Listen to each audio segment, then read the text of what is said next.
Hey friends, it's Paul here, and I've got an exciting project going on this summer, growing Java fern Windelov. That's what you're looking at here, in an ecosystem planted tank with no filter, no pump. It's just a 1-gallon glass jar from Target.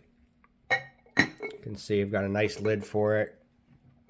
And when I purchased the Java fern Windelov, it quickly died, or it looked like it was dying. So I shed many of the leaves. And then, however, before throwing the whole thing out, I noticed that there were these small leaflets sprouting along some of the brown areas. So I planted those, as you can see, tied off on a piece of boiled driftwood, much like this stuff here that I just got from the beach here in Maine, as well as sand from the beach. And I boiled all of this stuff, especially using materials from the ocean. They're just going to have a lot of bacteria and such.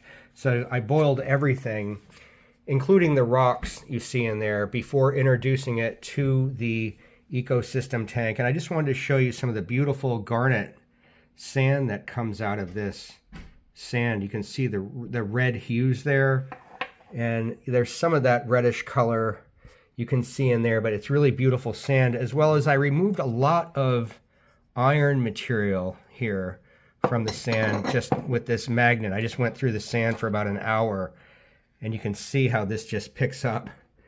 So that's all, this is all magnetite and other magnetic material, all from this sand. So I removed that.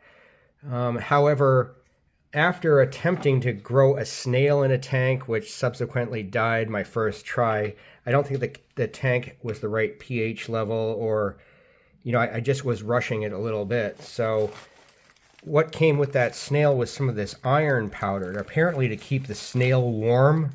Well, I thought this was some sort of substrate material that I could use on the bottom of the tank.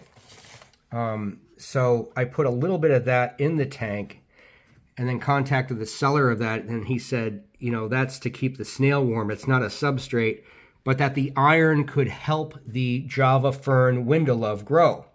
And you can see how the water has that slight yellow color. That's from the iron. But I've been going through regularly with my turkey baster and sucking up the globs of brown bacteria from the tank, so that the leaflets here are getting more light and nutrients and not being blocked off by that bacteria. And actually, these leaflets have really started to proliferate over the past couple weeks. I really should be developing algae along the glass in the inside of the tank before introducing a snail, which will eat all that algae.